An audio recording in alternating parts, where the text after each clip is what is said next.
welcome to another episode of More Than Dice. I'm Gonzo. I'm I'm John. John.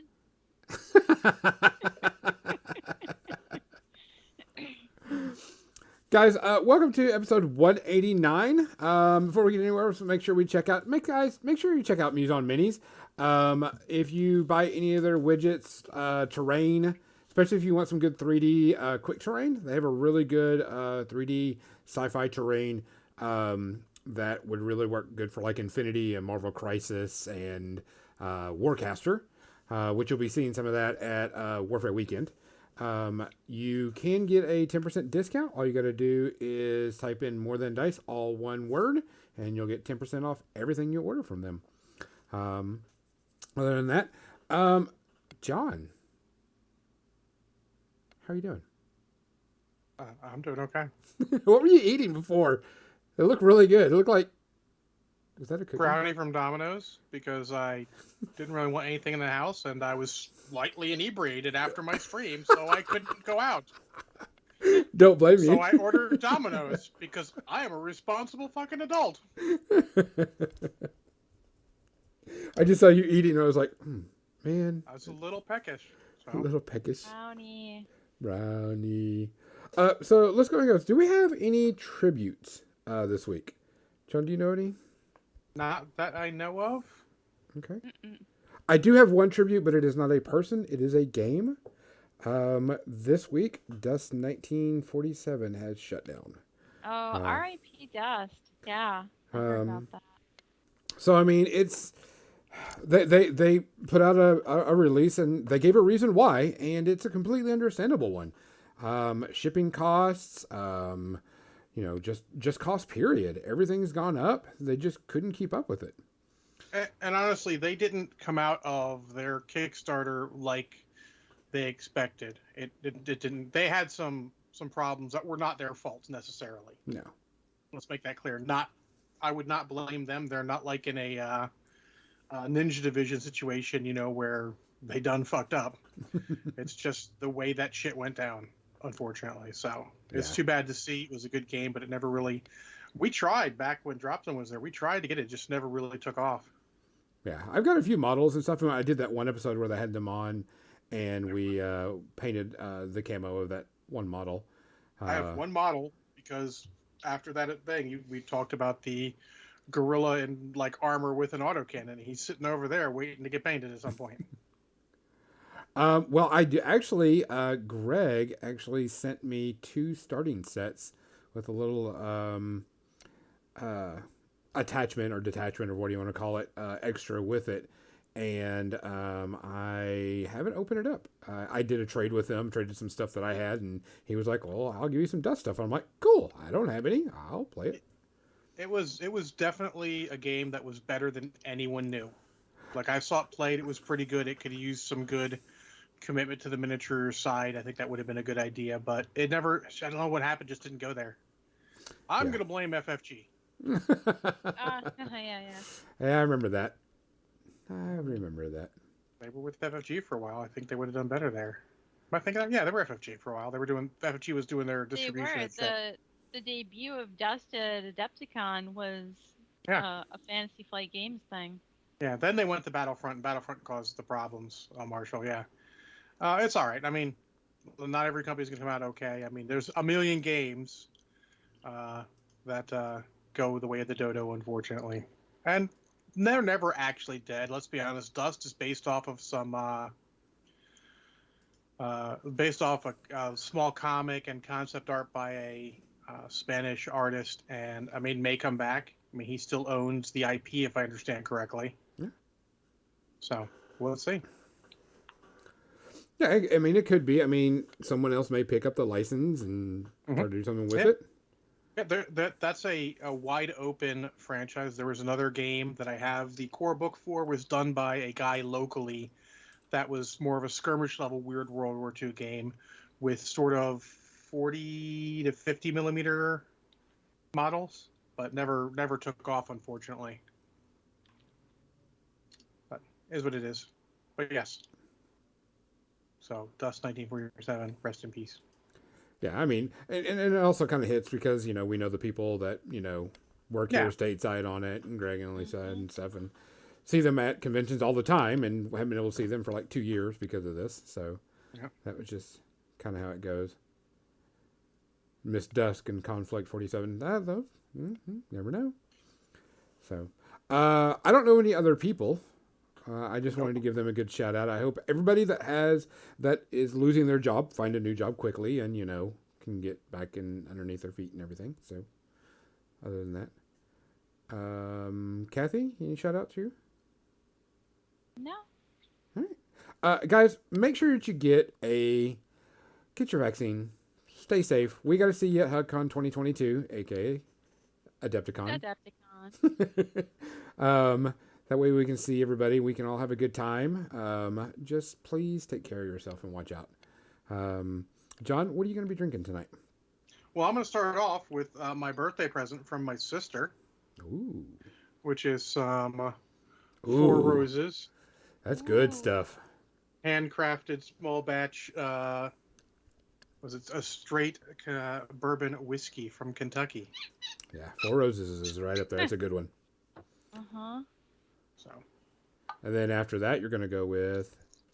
Oh, I have the salted caramel whiskey mixed with cream soda. Kathy, what are you going to go with today?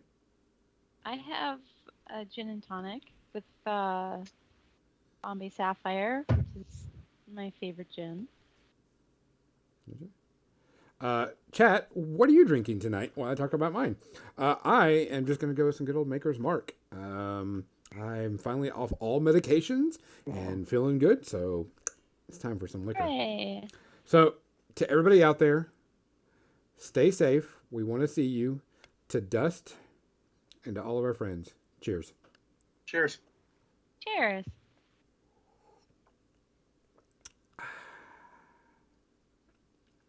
Hold on one more time.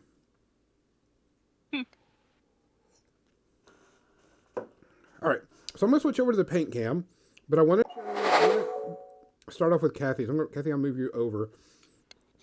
And, oh, wrong thing. Get back over there. I hate that when I grab the wrong. I'm going to put your picture The wrong up. bit? Yeah. All right, so Kathy right here has a ton of her miniatures out here.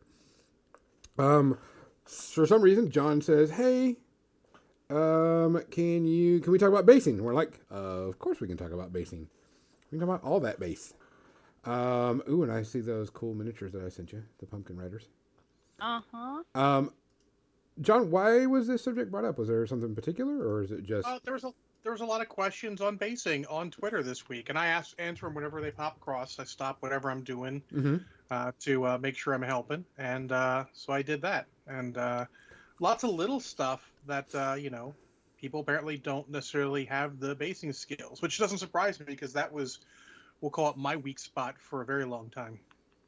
So I want to talk about, like, whenever I started doing miniatures, the first thing I remember was you about to do a base, you cover the top of it with green, with just regular, Elmer's glue, and then dip it in flock. Or sprinkle flock over the whole thing. I remember that. And I have base right here that actually is that. This is from my Blood Bowl team. Yeah, I mean, it was like the first thing. That's your basic thing. Painted green. Put the Elmer's on. Do the flock. Hold on, let me get both y'all on here real quick. We're challenging your screen skills, son. Those are some of the first models I painted were those Blood Bowl models. Some of the first basing I did. Okay, let me center mine more now. Yeah. And I thought I was stepping up my game just by throwing a little bit of ballast and some rocks out there on the base as well, and then pack in the static grass and flock around it. Yep.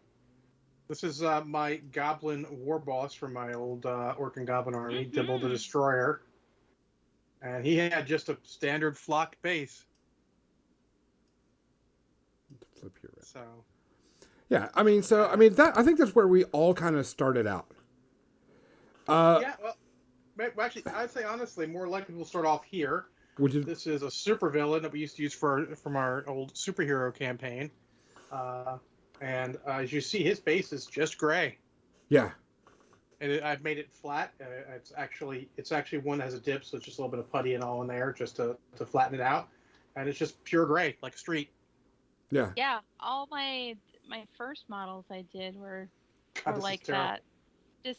Just green. They were just green and didn't even have flock and flock/static grass. That was such an upgrade. Honestly, so next in line would be this is Skippy, the mobile artillery unit. You It's might think funny of that this. you and I both progressed similarly. This is one I did. Yeah, it's just a little bit of rock. And this is just rocks Yeah, and it's medium just- ballast from Woodland Scenics and a little bit of sand. Yeah, Just well, I took glued in mine there. 2 different versions of GW basic material and mixed them together so I'd get rocks occasionally on there. Mhm. So there you go with just a gray paint. And just Brown dry rim for brushed some it. reason. Yeah, just dry brush. Mhm. And that was the first thing. People didn't realize, like, you dry brush this shit and it pops. Oh yeah. Mm-mm. And then for about the same time I did that, this is one of the Jason's, one of my gaming buddies' models he did for our superhero game. And you see he amped it up. He's got stripes on the ground, and he's got rocks, off the base. This is all, like, he made all this. This is all putty work and shit. So this is like next level, after the paint bare painted and a little different than the gravel type base. Gotcha. And So- this here looks like rock, only it is just a sheet of baked Sculpey, and then just chipping away parts of the Sculpey, glue it on, and then add your sand. Yeah, I'm trying to think. Basically, the same sand like you're using and the same dry brush technique Mhm. to paint it. And then just good dry brush. And then the next step, I don't have a painted one handy, but this is from GW, one of GW's basing kits. It's just a little sculpted resin thing that you put on the base and put the model on it. Yes, I still own War Machine and Hordes models. No, I haven't painted it, but I mean, it looks really good. It adds to a base. You'd put a little bit of the same base material in the bit here in the recesses to make it look like it's on the ground. But that's sort of the next step was there because they actually made these. You want to hear my cheat for filling in the gap, the sprue gap? Sure. I took a tiny strip of tape, Scotch That's- tape, or masking tape, and just put it across before I applied any other basing material over the top of it. Yep. I would keep the models that need that nearby, so whenever I used green stuff, the extra would fill in their bases. Mm-hmm. We did have a question.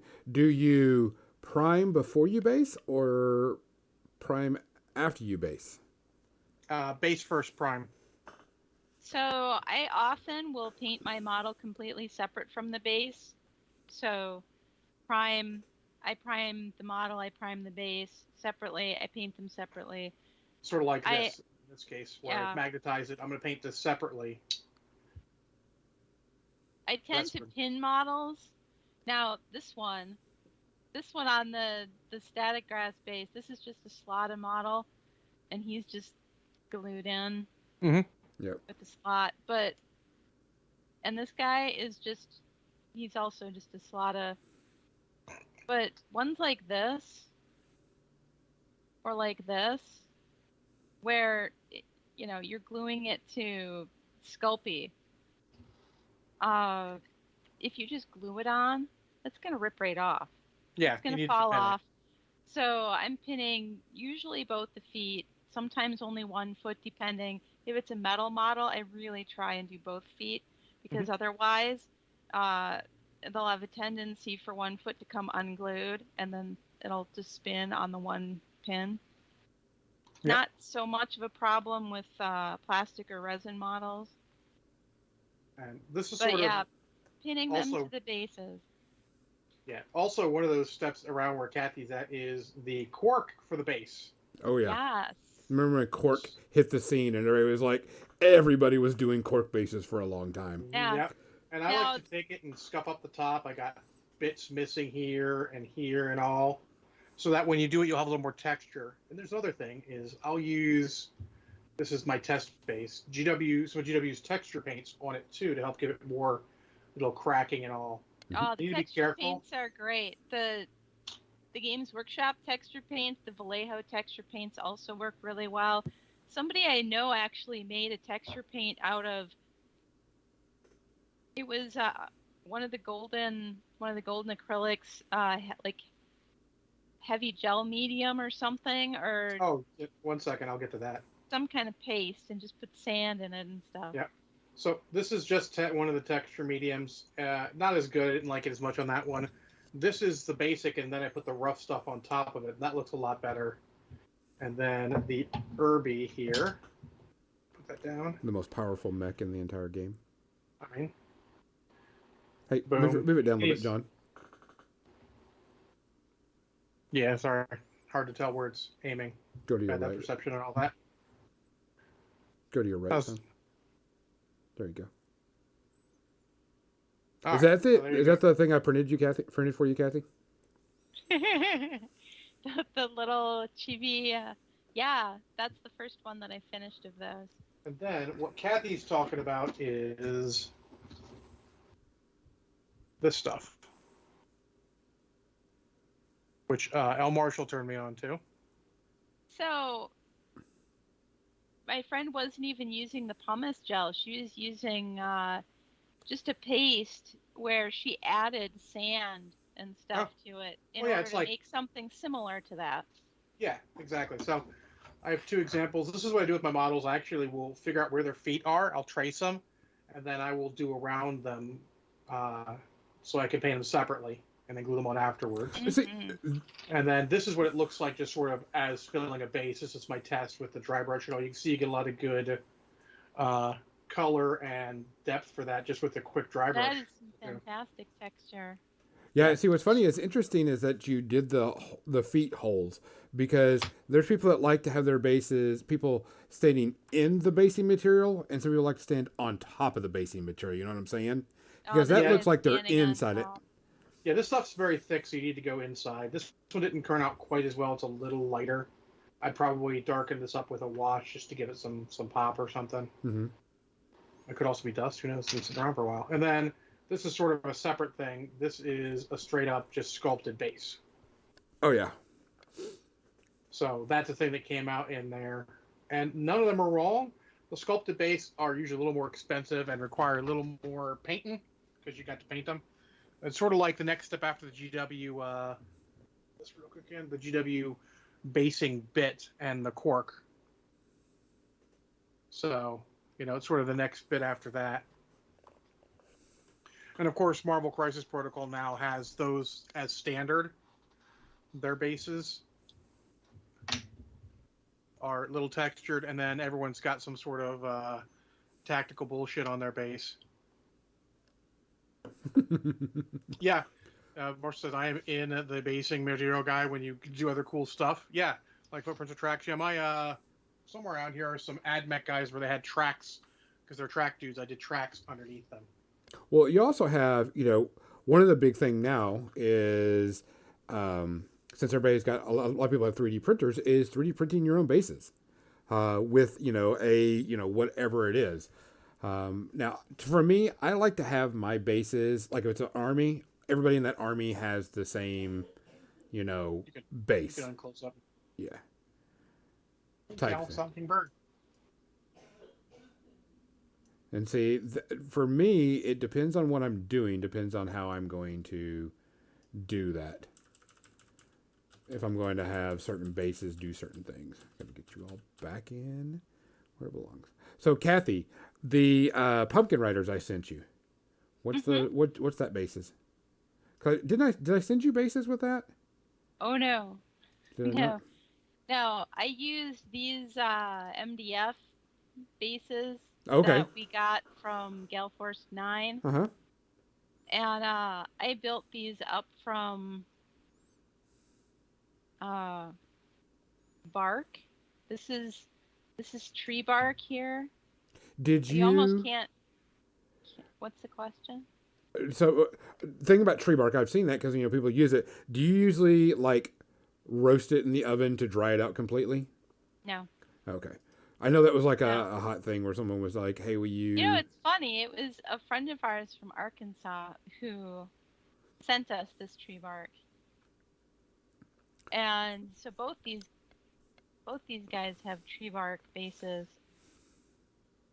and it's not only tree bark.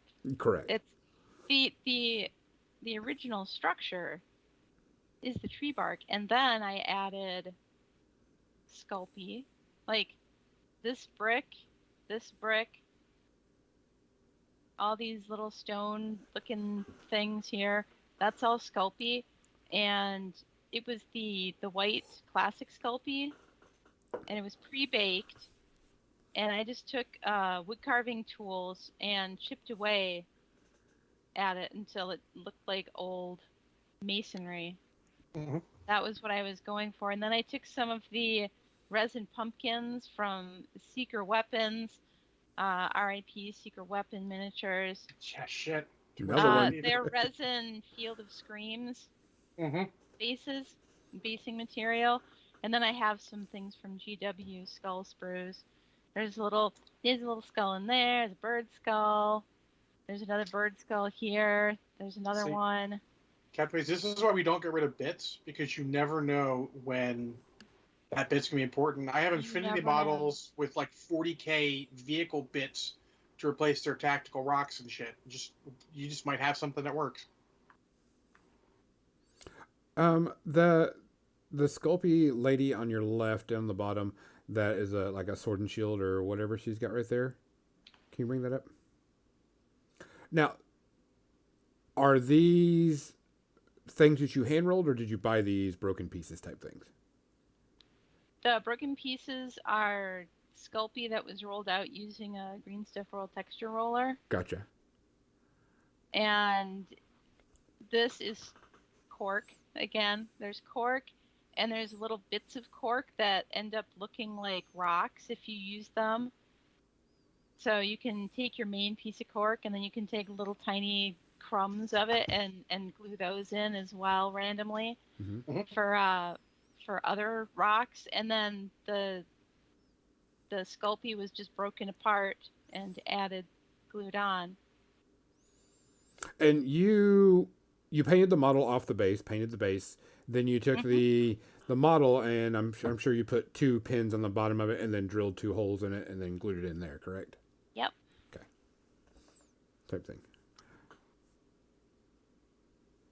So we kind of showed you guys a lot of different bases. So the question would be is what should you base your models in?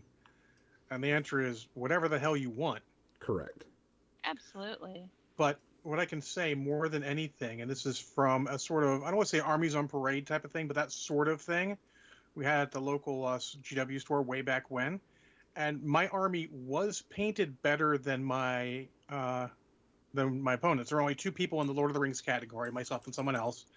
But his bases popped more, and he won because his bases popped more. So a little bit of extra work on your base is going to make a model pop, you know? Like when I get these Battletech models done, a little greenery here or there, just a little bit here. Whatever you can grab from wherever, there's a bunch of kits out there. And Pulse's base material, it looks expensive, but it goes a long way.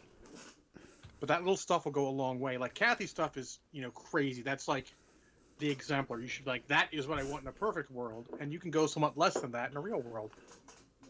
If you can't do witchcraft like Kathy. You can't do witchcraft. That's what Missy said. So Well, thanks. And there's a lot of different bases here. There's things as simple as this, and the only reason this is a cobblestone base is because it's a 3D printed model, and the base that came with it is a little round base that has cobblestones on it. So I glued her to this 35 millimeter base, I think it is, and I took green stuff, and I went all the way out to the edge there with green stuff, and I just matched the texture that was already there sculpting that in, and it's plain, but it's simple, but it works. So you don't have to get all fancy and build it up really high and everything. No, I mean, as we've shown you, like the pumice gel works, that standard base material like Gonzo has, that is actually like not super hard to do and looks good. A little bit of static grass afterwards goes a long way. Okay. And this is texture roller. This is just a simple rollout Sculpey firm with a texture roller, break it into an interesting shape, glue it onto the model, done. But yeah, that little bits of stuff like will go a long way. Just little bits of stuff on the base, little things here or there. Like I have a bunch of slate from I bought about 17,000 of the old GW Cities of Death basing kits, and been using the slate from that. I'll like put big pieces on a base, and then I'll do the rest of the stuff around it. Do the standard gravel around it, and then you just paint certain the biggest rocks in the gravel, and then the slate piece is a different color, like a gray, and dry brush it. And it starts to break up the monotony of the brown. Then you add some static grass, a little bit of green. That goes a long way. Yeah, I mean, like these are just the simple army painter frozen tufts that are just have a little bit of glue on it, and they're just done. Yeah, they're not even full on using static grass. It's like cheating static grass, which is fine. And when it comes to painting and stuff, remember, if you're not cheating, you ain't trying. But then, remember when we were doing these? Kathy taught me how to do these. Oh, yeah. This little dusty old miniature. I need to... The lava base. Dust him off. He's been sitting over there. But I mean, that's just simple, cork.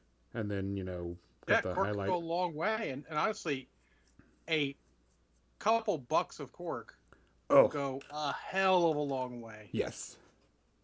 You can get different thicknesses if you want, or you can just sort of try and break it in small parts and cut it in half, whatever, and just do what you can with it, and it'll go a long way. Yeah, and then, the cork base that I did, that was just a quick one for the 3D printed model I did, and everything in contrast. Yep, Marshall's right. More simple stuff is to green stuff the base, then use a texture roller or press with textured plastic truck sheets will work. Oh, that does work well. One of the guys at the local store just takes Plastruck, their various textured sheets of plastic card, and cuts it to the right size, and puts it in the base.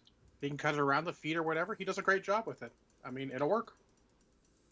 And then you can go all the way up to sculpting your own stuff and all. But it all depends on what you want and what you're looking for.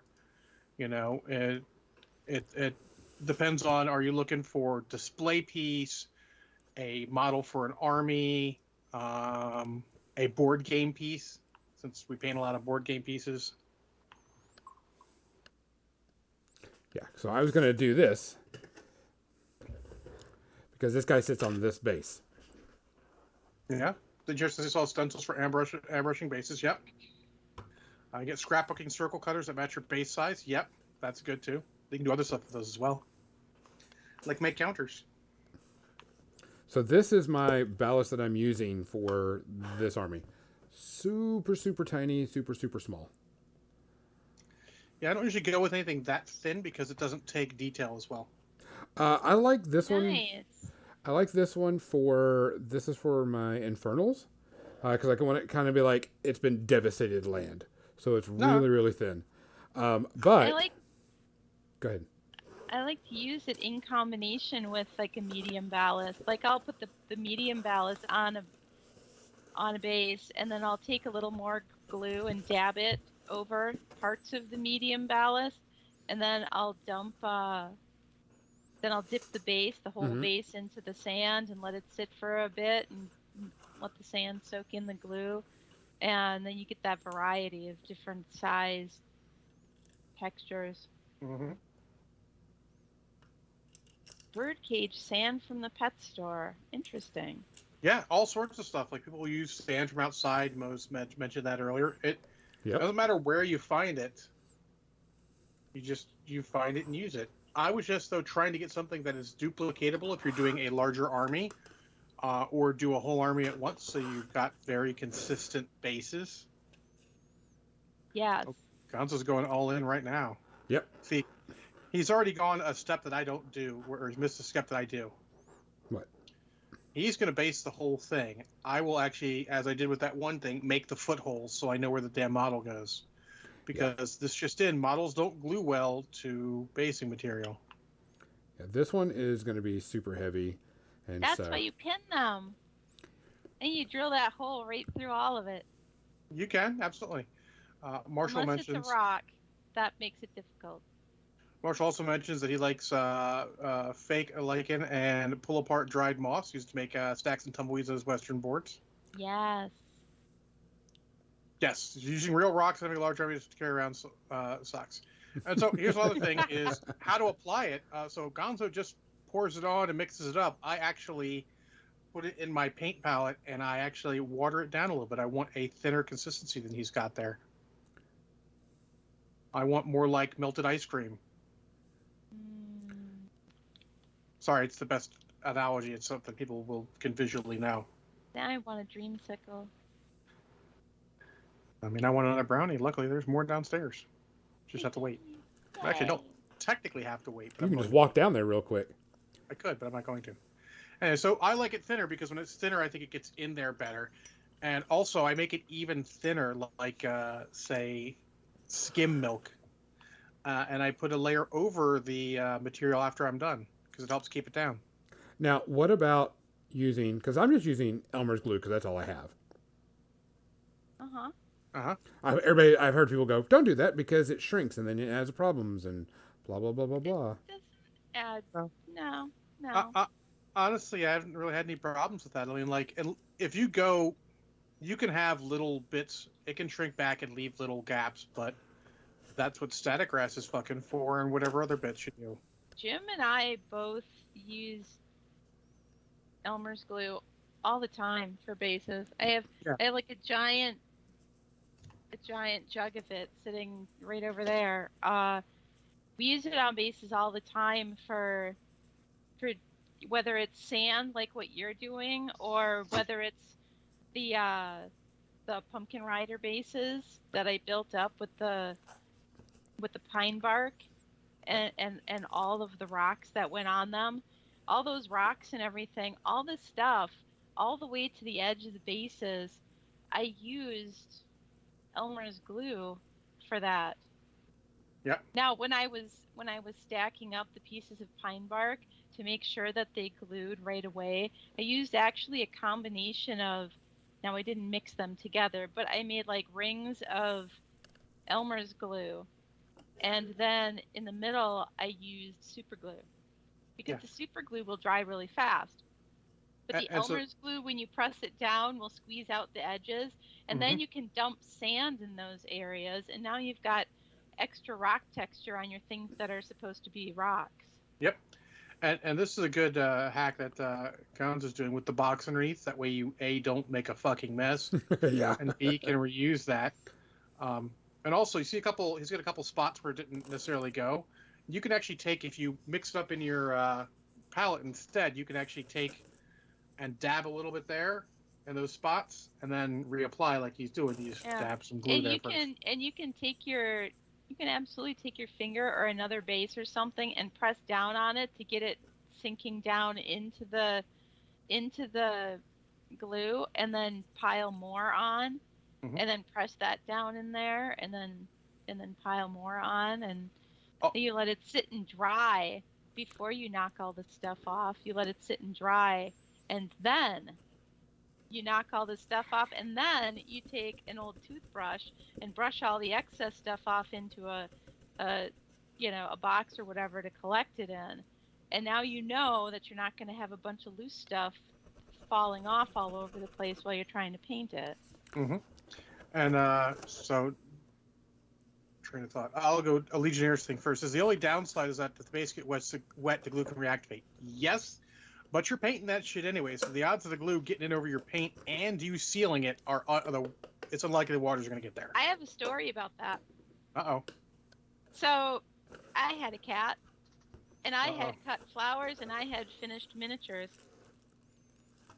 and I used Elmer's glue on all the basing. And my cat knocked over my flowers, spilling the water all over my miniatures. And I may have said some loud words at the time, but I set those miniatures aside. I took paper towel and kind of, it was all flocking and stuff, with static grass and flock, that kind of stuff Oh yeah. that was glued to them. And I did the best I could to blot stuff off, but you can't blot the static grass and stuff. You just can't. So I set them aside and I just hoped that they would dry, and they did. And that's my story. They dried and they looked fine. Now, I've also seen people do stuff like Gonzo's doing, but instead of using Elmer's glue, I've seen super glue. Don't recommend it. Fumes, no bueno. It will hold that shit down. I absolutely use super glue for basing as well. Yeah, you can do it. I do it for spot stuff too. It's fine for spot stuff. It depends on what I'm doing. Yeah. Something that size, no. Also, one of my buddies, Sanchez, used to actually use plastic glue on plastic bases for that, and it worked. It's just expensive. Yeah. So I got a sneak preview. Do you want to see a sneak preview? So Creature Caster sent us their prize support for Warfare Weekend, and they sent us a bunch of stuff. Every VIG is getting something, and then they gave us some models to give away, for door prizes. And this was one of their new ones that they had. It's the Trickster, which is one of the ones for Judgment. I don't know if this is the appropriate one. This is called the Standing Trickster, and I got a few of these. It's gonna be kind of hard to see because it's gray, but it's the eyeball guy. Oh yeah. I got him out to look at it because they sent us. I want to paint the eyeball. Yeah, because there's the eyeball and. Peter, where's my eyeball guy? And then the base that comes with it. I wonder if we have those in our house. And then the Trickster Standing base. You have too many minis when you think you might have them, but you don't remember. Yeah, I know that feeling. It's like when Marshall was like, I'm like, hey Marshall, I'm looking for this thing to put on so and so's base. He's like, use this thing. I know you have one in your house, in your stuff. I'm like, you're probably right. So he sent us we got quite a few models. Like every VIG is getting something. Can't tell you what. And then secret surprise. Secret surprise. And then gave us 4 of these to give away and 2 really large, 2 of the death guys. I can't remember what it was called. And one of the really, really big dragon weird thing. I hadn't even seen it before, and I was like freaking out over it when I opened it up to give away at the convention. So there's some really cool stuff that Creature Caster gave us, which they're awesome. Cool. I make a cool basis, which is topical. Absolutely. Yeah. Take pictures and post them on the More Than Dice page as you go over the weekend. Yeah. We should take pictures of the swag, but yes, take pictures during the convention. Yeah, well, Mizzy is going to be our social media coordinator for that.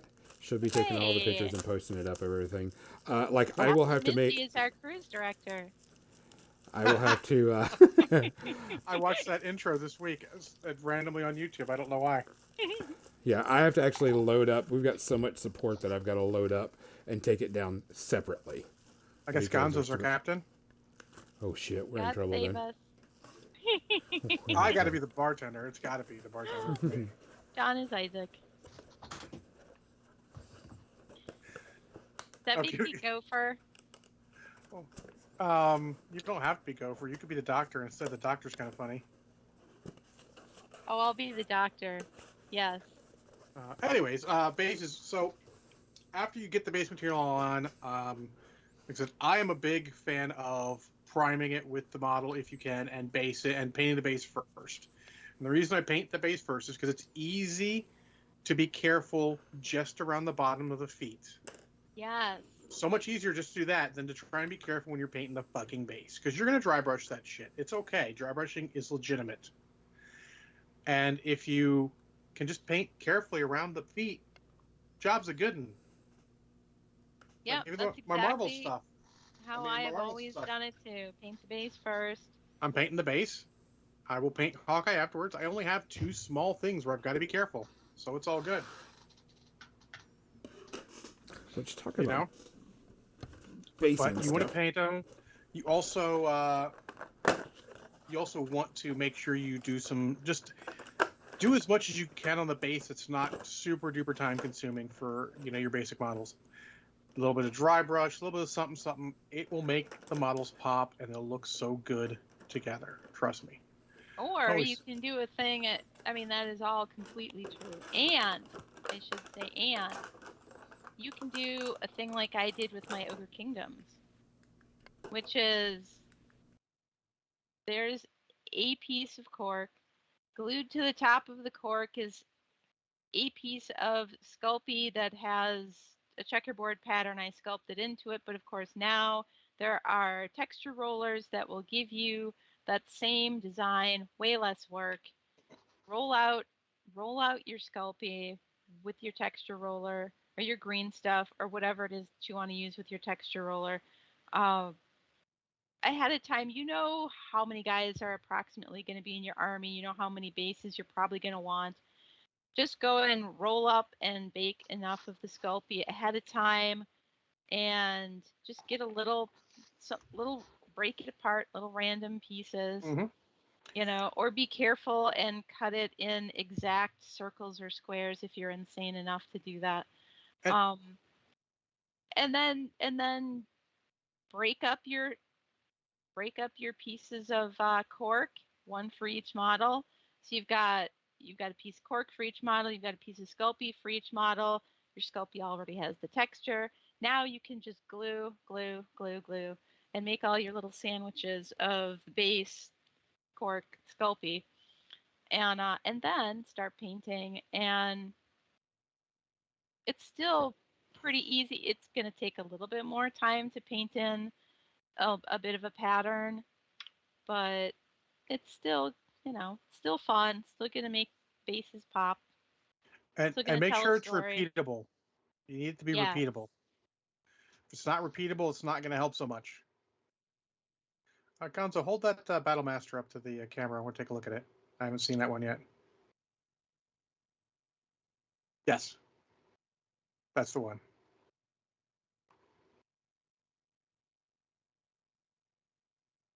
All right, cool. It's that design. Cool, thank you.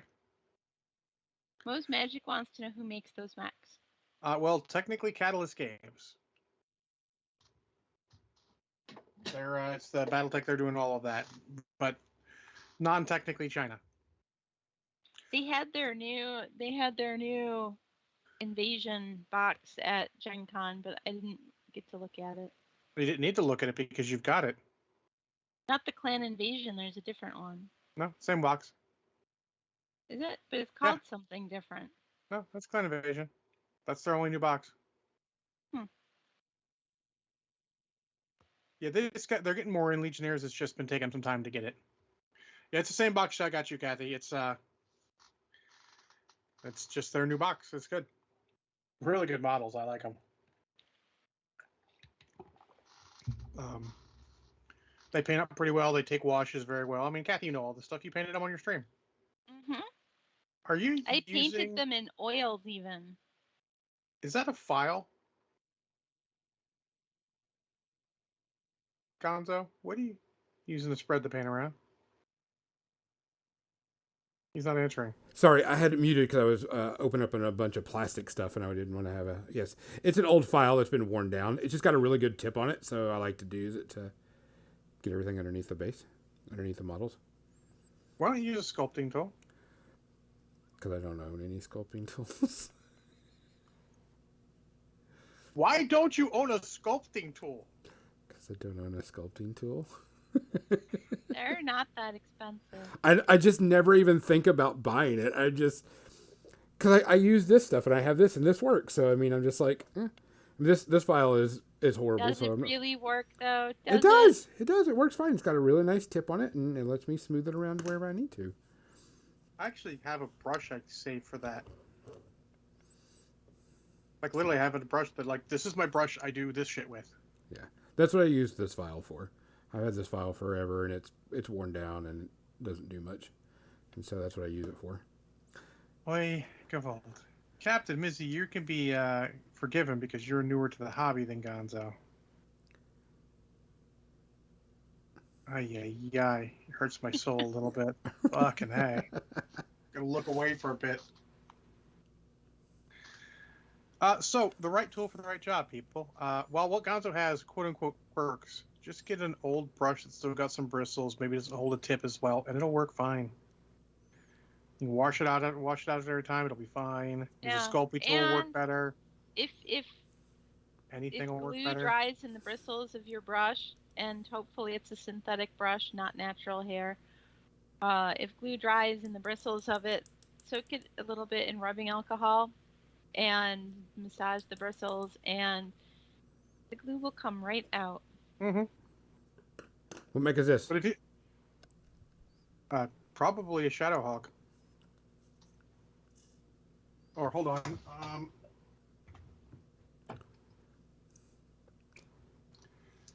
This one.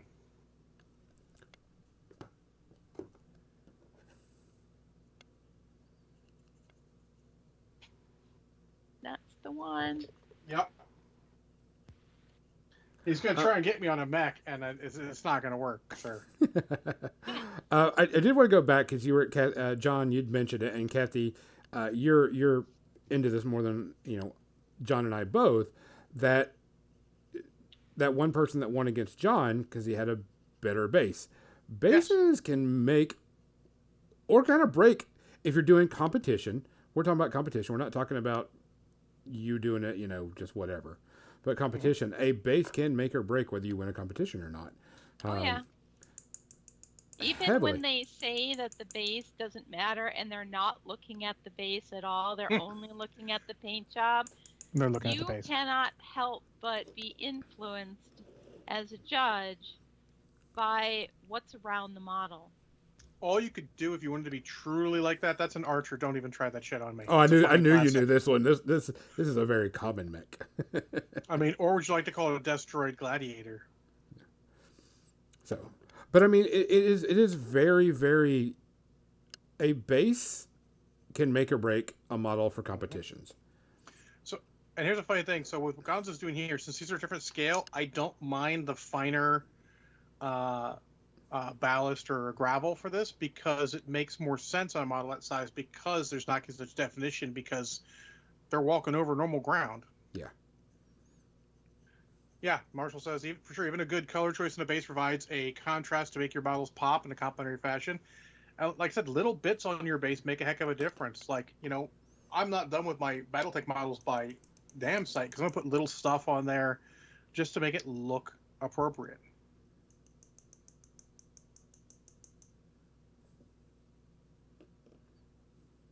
Yeah, I mean, you can lose the paint temperatures now. You're going to try and... Really? That mech's awesome. And it isn't awesome. So, but I mean, I can't wait till Adepticon comes in, but missing the crystal brush to see all the different paint jobs and everything, there are plenty of them that were like, oh my god, this base, blah, blah, blah, blah, blah. They're going to have the resin, what is it, the resin beast, the creature caster, painting competition. They're going to have Arena Rex always does a painting competition for Arena Rex models every year. The Golden Demons are coming to Adepticon. It's going to be the first North American Golden Demons in a bunch of years. Mm-hmm. Yeah, but I'm just saying... There's going to be a lot of cool models. The open competition, whenever it was, the crystal brush, there were just so many open models of any type thing, and there was so many things that was in there that it was just outrageous. And on basis, let me say also, there's no wrong way to base a model as long as you like it. Correct. Really, rifleman? For fuck's sake, rifleman. You can go with rifleman. Yeah, there's difference between, we're not talking about competition. If you're in a competition, you can No, have a it's whole different. class about competition basing. Yeah, But totally for different. But like for your us- models, it's whatever you like. Yeah, you do whatever. Like Do whatever you Gonzo want. likes that. I actually think the GW basing paints, I'll call them paints, even though they're not really necessarily paints, but their basing material in the bottle is actually perfect for a board game style model like a BattleTech miniature. Yeah. Just enough detail to give you a hint of something. You can put a little something, something to make it better. You don't have to do all this extra work. Yeah, you could paint on, what is that? Cracked Earth or whatever it is. Yeah, I mean they have two versions of everyone. Like I use Astro Granite Debris on all my Marvel models. If you look around Hawkeye's tactical fuckery, there's Astro Granite Debris. It's one of GW's mark-ons. So make it look like there's debris around it, not just a random piece of a Hydra base sitting out in there with no debris around it. Yeah. Did you not ask me about that one? I haven't had a chance. You were talking. I bet that's a Valkyrie. It's number 24. It's a Valkyrie. Funny enough, that is one of the early mechs that you read about in the Warrior trilogy, which was the first trilogy I read. I didn't actually start with the Grey Death Legion like a lot of people did. And actually, if you get the chance, I actually suggest starting with the Warrior trilogy. The Grey Death trilogy is fine, but it's not the same quality as a good Michael Stackpole trilogy. Armageddon Dunes is another one, but they have two of each one. They have a sort of crackly one and then one that's got more texture to it. And I actually think I like the more texture one and then put the crackly one over top of it to get extra detail. But make sure you paint your base first. It helps it stick. It helps when that crackle comes through. You don't see black underneath it. It'll help. Trust me. Do it. Do it. Do it. Go do it now. Kill me. I'm here. Do it. Oh, Thunderbolt. And lightning. No, just Very, Thunderbolt. very frightening. The Lightning's a fighter, I believe. But they've only made one fighter model, which is... Hold on. Tira Miraborg's Shylone fighter, which I have right here. Which was a special extra thing they did.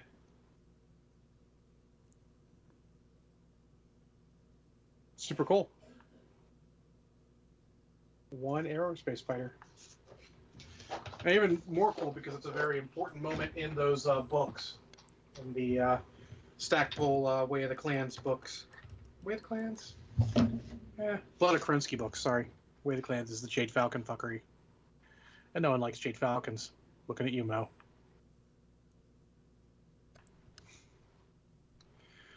Wolverine, really? It's in the fucking starter set. Like literally the two mech starters that comes with a Wolverine and a Griffin. Them's fighting's worth. I mean, you know where to find me. Got 5 more Look, to go. do you know the nice thing I can say about the Jade Falcons, Mo's? They're not smoke jaguars. There you go. Those are my nice words.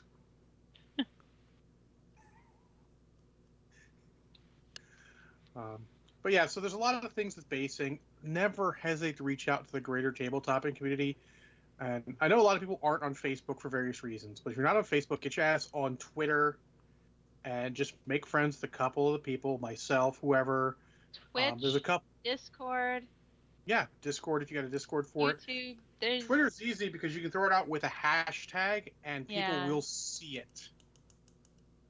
there's what a are ton Twitch- of fantastic tutorials on Yeah, like hashtag warmongers will get you into the greater GW sort of community on Twitter, and from there you will get help. Someone will help you. Oh, you can give me that one. That's got to be a commando. No, give me close up on it. Hold on. Yeah, commando.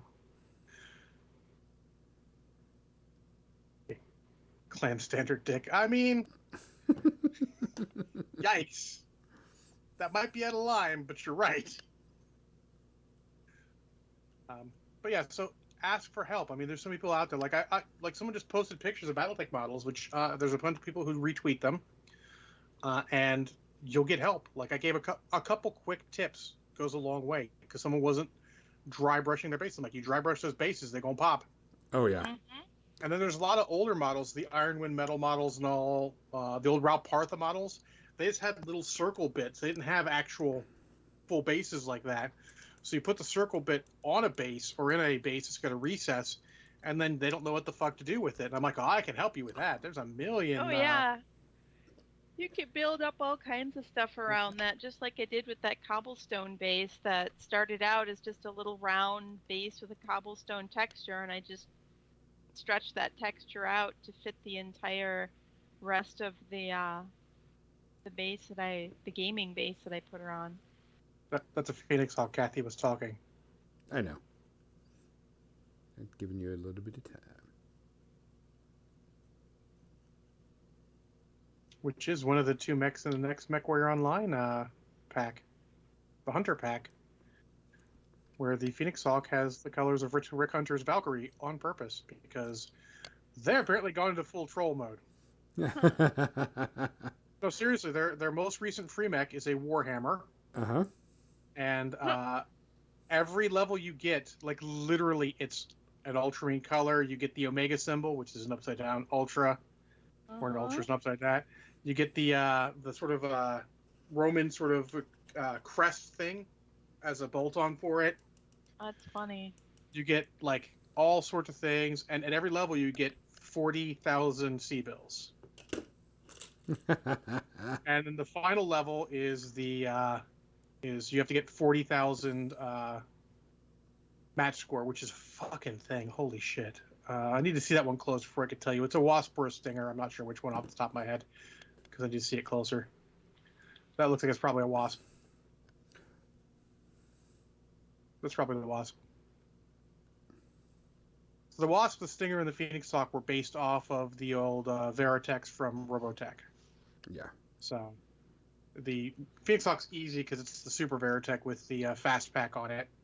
That would be the big boosters and all. So it's easy to tell. But the Wasp and Stinger is basically whether it's the VF 1A or the VF 1S, be it the 4 laser Deedly Bop on the head or the single laser Deedly Bop on the head. Because I am a nerd and I know these things off the top of my head. It's a good thing. I mean, sure.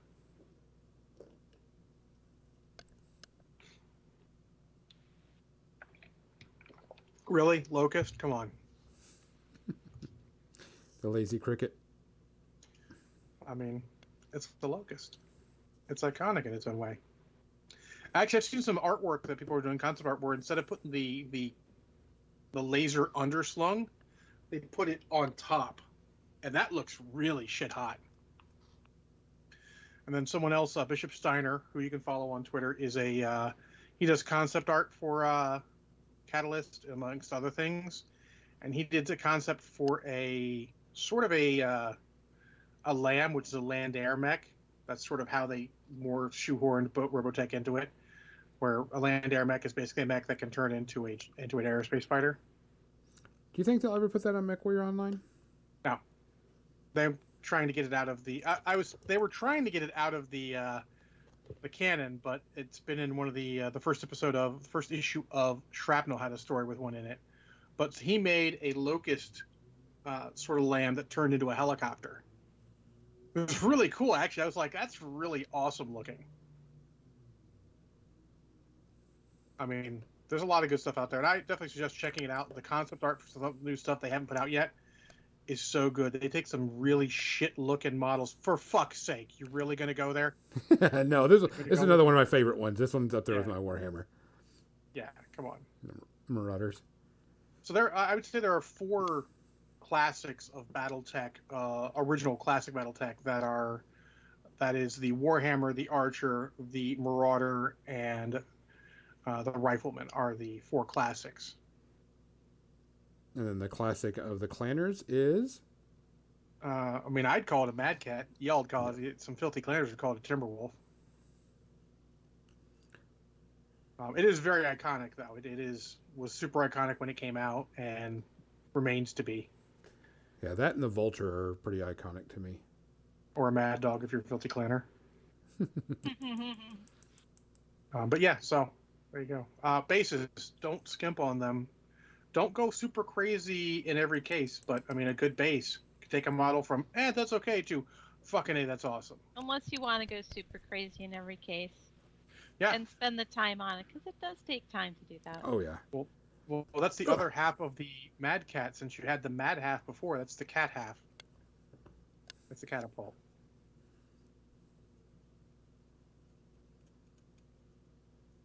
Which is like, a bad archer. Oh, look, you made a mess already. This is why you use a fucking brush. I dropped it in there. I know. So I just have to worry about it.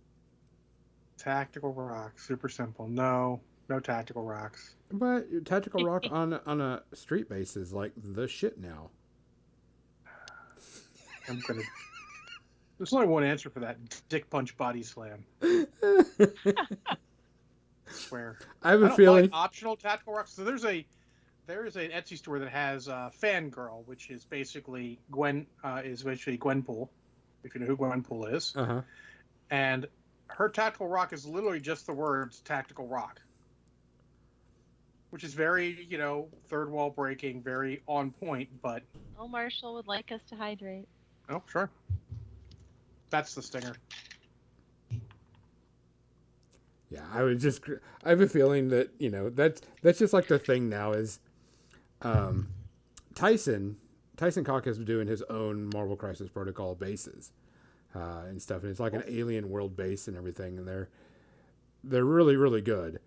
He's got a really good paint scheme with it. It just kind of cracks me up because, like, people were talking about it, and I was like, well, yeah, just a street base with a tactical rock, and you've got your basing. That's the one thing I think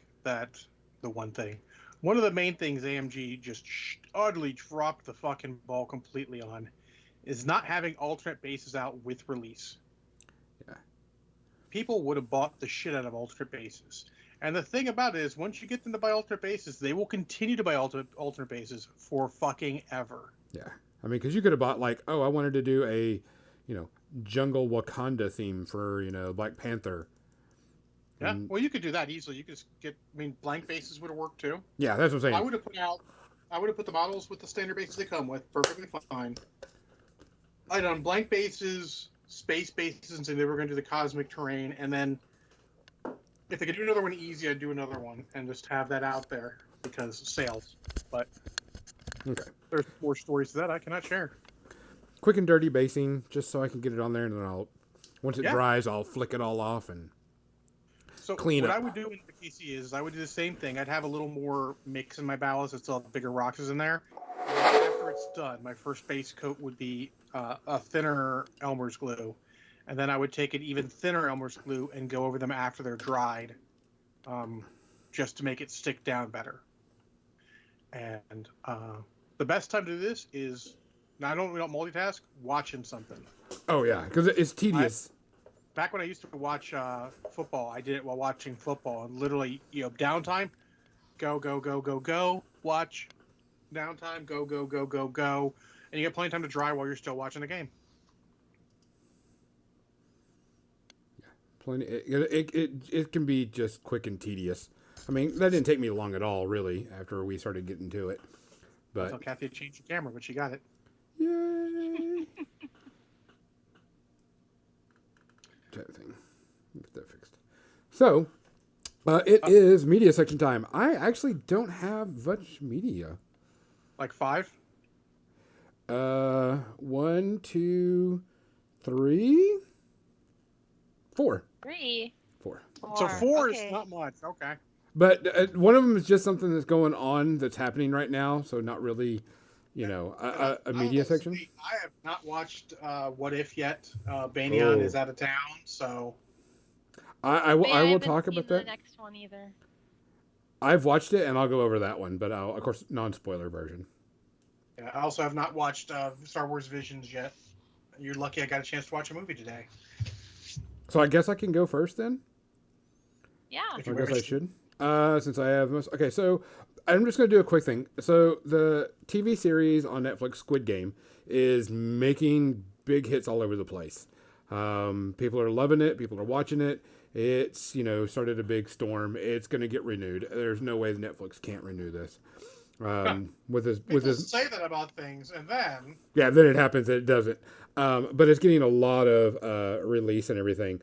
But what's getting now is so in the show you're given this card if you want to participate, and it has a phone number on the back of it, and you call that number, and that's how you set up yourself to be on the Squid Game. They I did saw the trailer for this today. they did one of the biggest no-nos you should ever do when releasing a phone number, making sure that that phone number is not in use or using a 555. So the number that is on there is actually someone's real phone number. And this guy is getting like hundreds and hundreds of calls a day.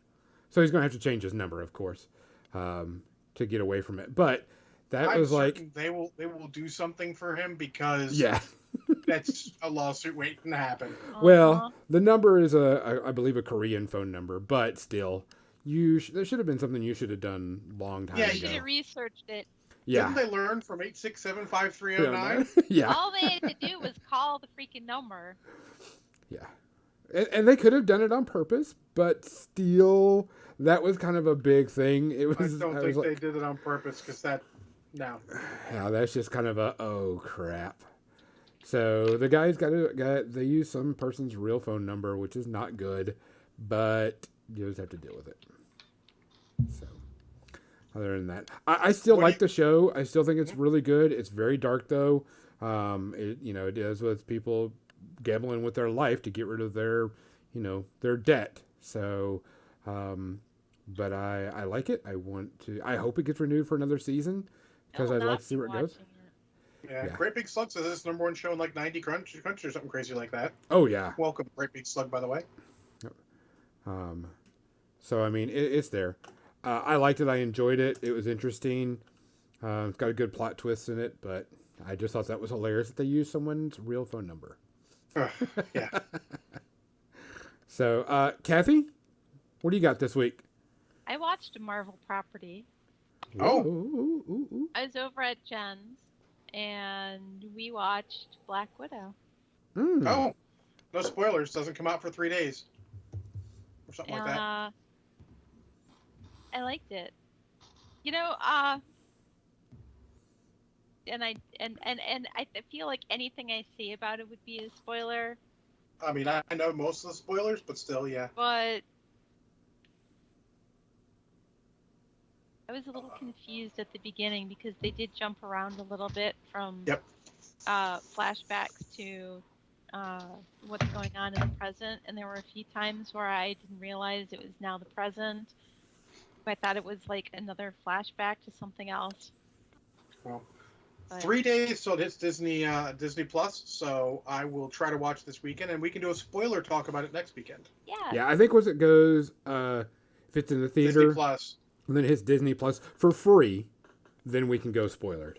Yeah. Because then it's about time. We'll warn you guys. We'll do it at the end of the podcast and warn you guys. So make sure you guys have a warning there. But I'm glad to hear you liked it. That it was fun and there were a lot of explosions. Awesome. What's your space herpes rating then? I think I'd give it at least 1, maybe 2. There were some confusing areas. It's possible that I would have liked it more because, once again, I still haven't seen any of the Captain America movies. Oh my Like God. Winter Soldier. Yeah. So If someone said Winter Soldier was the best Marvel movie, I can't really argue heavily against that. also, Solid. I don't know. I didn't read a lot of Marvel comics, and I didn't know who Taskmaster was. I remember John talking about Taskmaster. So I don't know. Oh, I don't the know. beloved Marvel villain, Taskmaster? I don't know why people are hating on this particular one. I don't know. Oh, I'll tell you on the spoiler. Yeah, we'll wait till the spoiler. Oh, my fuck. I know, Mo. There's only so many hours in my day. I'm working on it. I know they're all on Disney Plus in And, timeline order. and I will tell you that I'm a bit biased because I've always been a Captain America fan. But I think Captain America's origin movie, Captain America: The First Avenger, is the best origin movie in Marvel, followed closely by like Doctor Strange, then Captain Marvel and Iron Man. I am very much looking forward to watching Captain America and the rest of them. Well, Whatever, however many of those there do you are. Iron count? Man and Captain Marvel are both like still A movies, so that's a fucking tight fight there. Do you put Into the Spider-Verse in with those movies, or do you put them out as its own individual? Into the Spider-Verse is separate because otherwise it'd be fighting with Endgame to be the best Marvel movie. Like, I was kind of curious. We were talking about that, and I was like, I'm sorry, Into the Spider-Verse is the best Spider-Man movie I've ever It's seen. such a fantastic movie. Yeah, I can't wait. I can't wait for the second one. Sort of like an on their own without the whole Marvel universe. So you would take Endgame out of it because Endgame without everything building up to it is not the best Marvel movie. I would have Winter Soldier and Into the Spider-Verse as number one Marvel property movie. Like, no horse shit. They're so good. Anyways. I watched a movie this week. Shock of shocks. All right, what'd you watch? So you might remember a couple months ago, Facebook decided to advertise the Steel book of certain movies to me. So I'm like, I don't need this. So then I clicked on it and bought it. And to get free shipping, I bought a second movie with it. I did not watch the second movie yet, which is Battle Beyond the Stars. It's coming, don't worry. I watch that almost yearly, apparently. But the other one was Transformers the movie. And I mean the 1986 animated one. Uh-huh.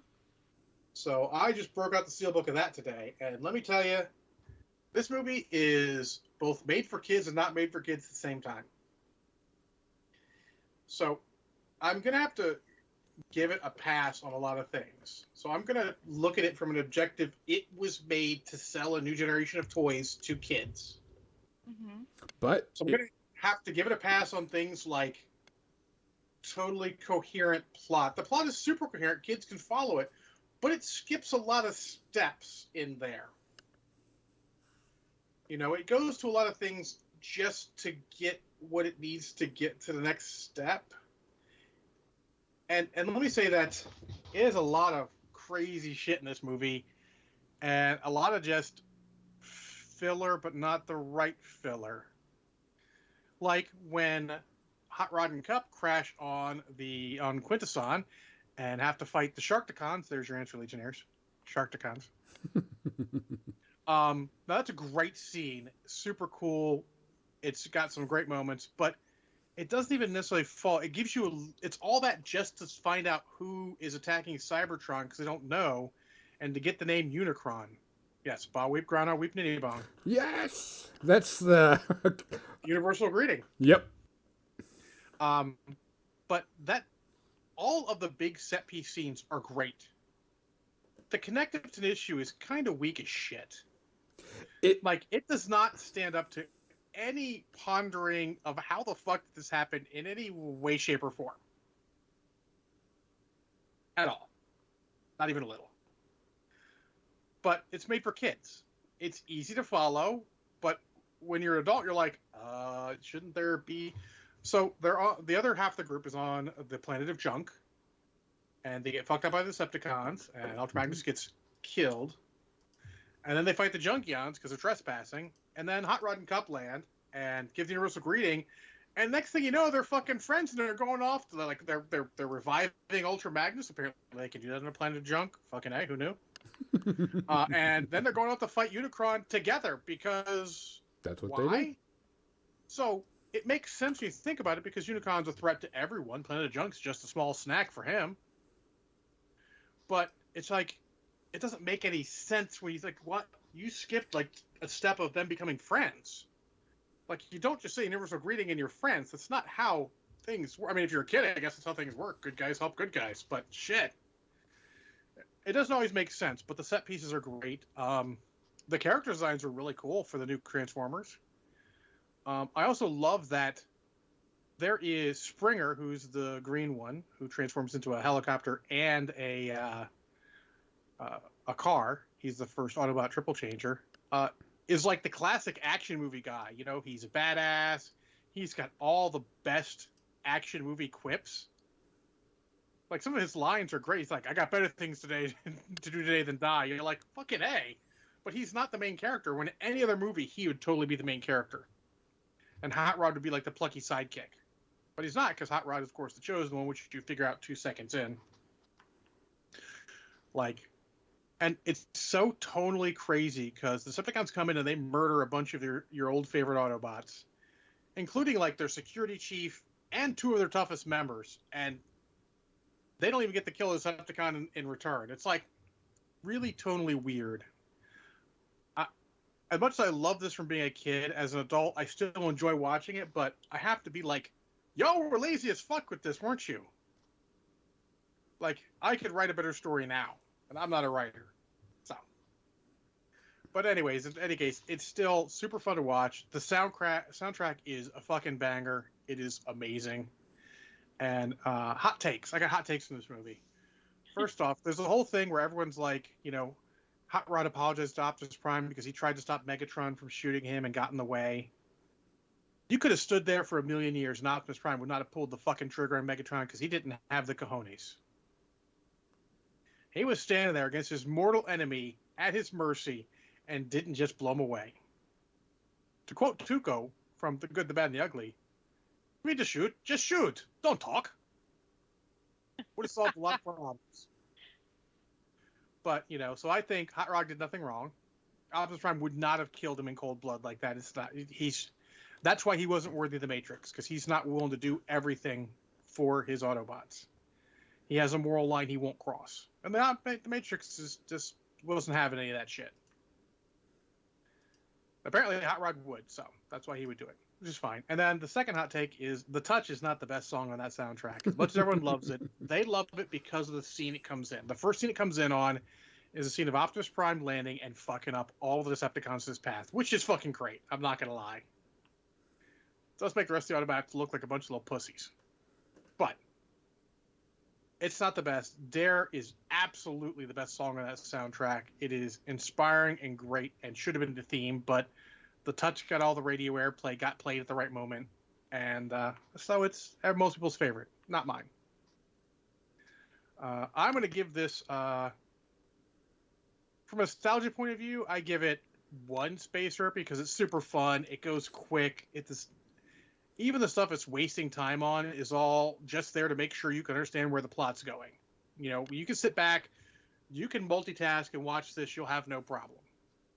As an adult, fuck. It's got to get 3 because it doesn't make any sense. It leaves out all the proper connective tissue. There's not character development, but it's a giant toy commercial, so how far can you go? You're trying to be sugarcoating. Oh, Marshall. God. Sorry. So there you go. I suggest it. I do not regret buying it on Steelbook at all. It's got a bunch of extra features I can't wait to look at. If you don't have the soundtrack, get the soundtrack. Or, better yet, get the soundtrack cover done by the Cybertronic Spree. It is fucking great. They do a great cover of everything on that soundtrack, and it supports a band that's local. Well, not local, but I mean like a smaller band. So, Yeah. The soundtrack is great. I have this regular soundtrack, and I also have the Cybertronic Spree version because I'm a nerd. And they're both good. Gonzo, go before I ramble too long.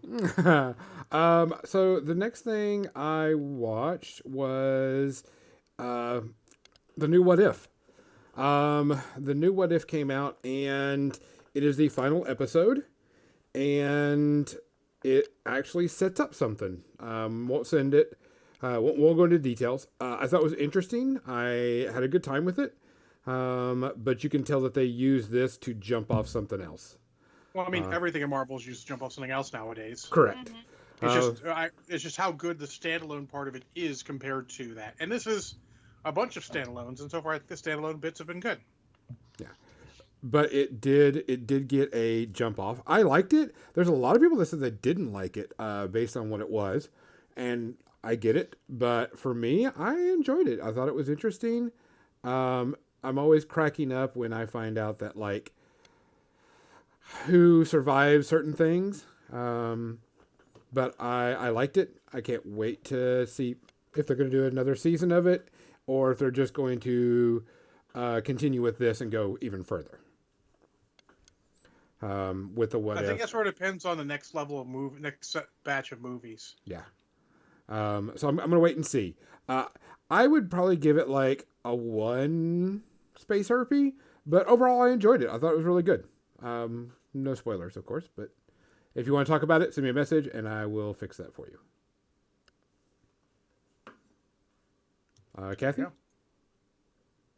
I also saw The Hitman's Bodyguard yesterday. Oh, seen that. It was a day for watching action movies with lots of explosions and some chase scenes. And this one I liked, and I'm looking forward to seeing The Hitman's Wife's Bodyguard. However, the beginning of it was so slow. It just took forever for it to just pick up the pace. I think maybe 45 minutes, and I'm like, is this going to be like this the whole time? And then it picked up.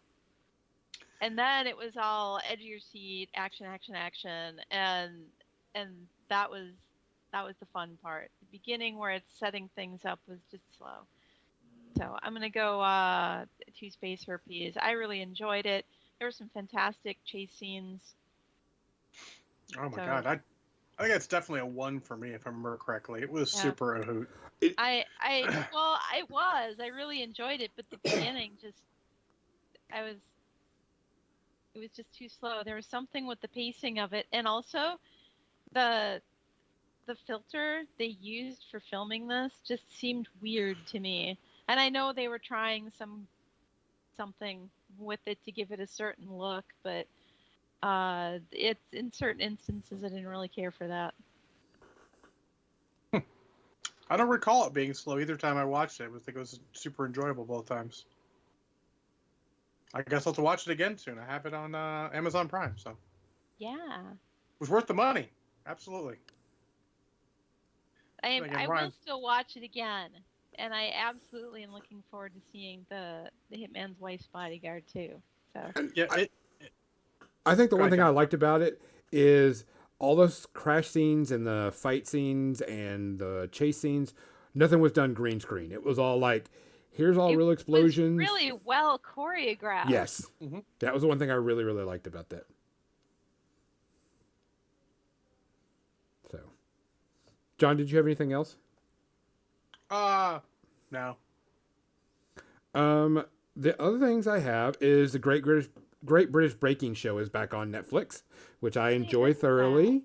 They only release an episode a week, so I have to take it slow. But I just enjoy good baking shows. Oh, that'll be nice. I like that show.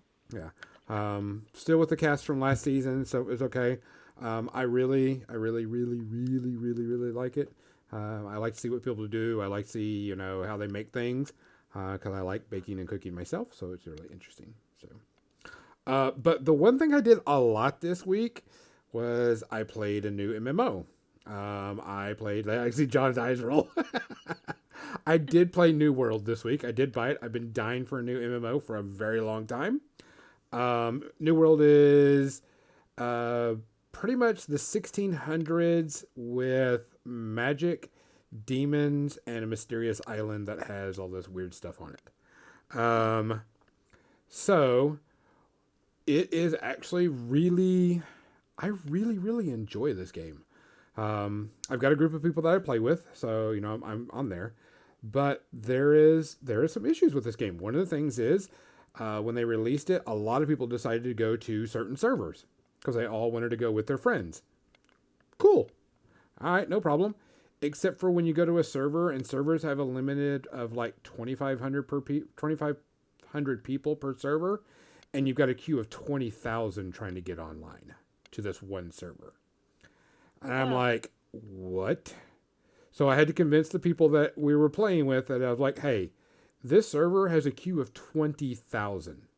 We are not going to get on this server. will never get to play. We need to go to a different server. We need to jump to a different server and get one that's still got a decent population and maybe a little bit of a queue, because you expect that, at the beginning of a new MMO starting, and then it'll eventually flood off while people will, stop playing. And they were like, yeah, you're right, let's go, which I thought was great. But they did something this week. I think they started it yesterday. You can't create new characters on certain servers. So if you didn't have a character on there before, you don't get to. Do they not like people's money? Is that well, what it is? They don't like money? They're trying to push everybody to different servers for the time being, because they said after 2 weeks they'll let people change servers, transfer to different servers. My. Thank you, John, for that resub. But you can't have a 20,000 queue for a server that only holds 2,000, 2,500 people. No, you can't. That's fucking bullshit. Yeah. So it was a big issue. So other than that, it's been a really good time. I thought it was a lot of. I've been a blast. I'm playing a rapier / pirate. She uses a bow instead of a musket because I like the bow a whole lot better than the musket. But usually she uses a rapier, and it's like one of the harder weapons to play with, because it's not just walk up and smash with like the great hammers and all this other stuff. It's more about reacting to what the mob is doing to you, type thing. So you got to be very careful.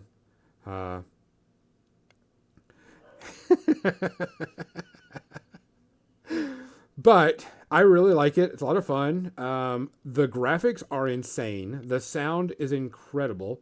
The crafting is incredible. We have one person in our guild. She does nothing but craft. She doesn't fight monsters at all. And she's like the third highest level in our guild because of all the crafting. Because you get experience for doing everything in the game. Oh, Pick up cool. something, you get experience. Craft stuff, you get experience. Visit places, you get experience. Because there is no class in the game. It's just skills. So you could technically learn every single weapon in the game, and you could be everything in the game. If you wanted to play like a paladin, and I put quotes around that, okay, yeah, you can pick up the big hammer and a life staff, and now you've got big hammer life staff, or sword and shield life staff. And there isn't a cap.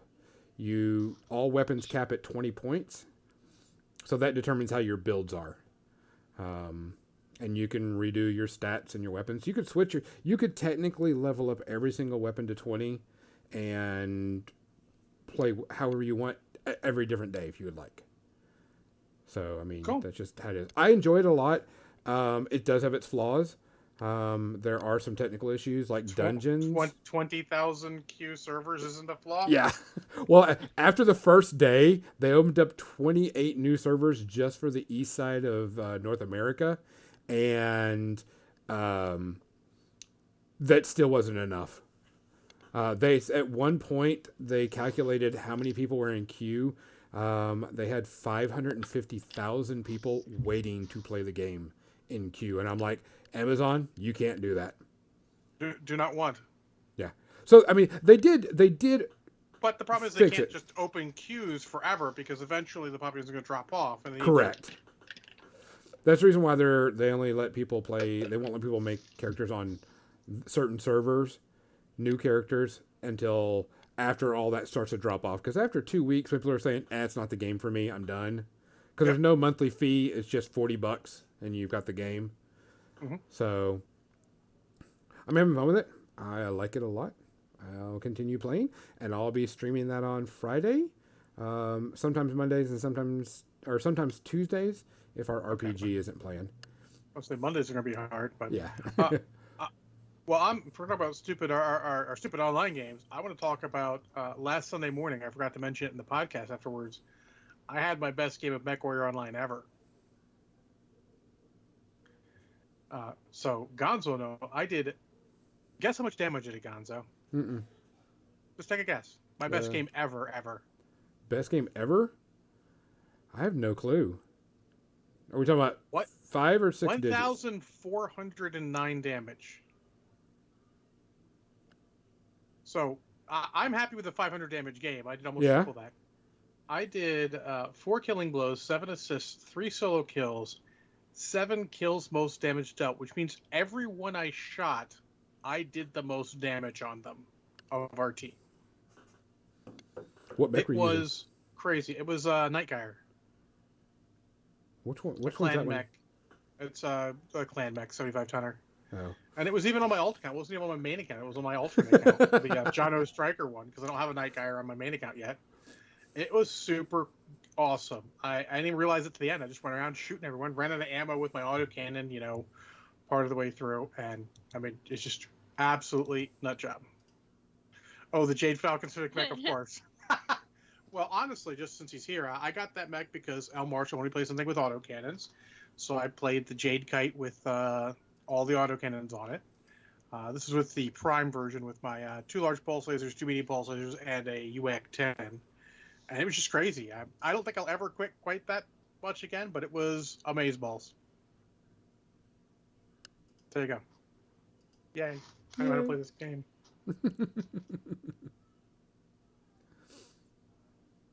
It's time. Is it time? It's time. So, all right, guys, we appreciate everybody watching and listening. Who do we want to send you to? Let's see. Who do we have on? Do we know? Oh, I mean, V's on. We should probably send it to V. Oh, yeah. V or mobile V's. seems like the two main ones. V's probably better. V's got the last Your one. She's doing Dragon everything. is playing Iron Sworn with Liam. Yeah, we'll send you to V. Thanks, El Marshall. Yeah, thanks. We appreciate that. Guys, please take care of yourself. Please wash your hands. Please wear a mask. Please get vaccinated. If you can't get vaccinated for whatever reason, as a medical or whatever, take care of yourself. We want to see you once we get, can. Flu season's coming, so wear that mask. It helped Yeah. last year. It'll help this year. Definitely. We're going to beat the flu through masks. So, for More Than Dice, I'm Gonzo. I'm Kathy. I'm John. Good night. Call back at the beginning there, Kathy. Uh-huh. I remember that. I mean, I barely remember the beginning. May have been drinking too much. I'm John. That's right now, Marshall. Masks and hard alcohol solves a lot of problems. Yes.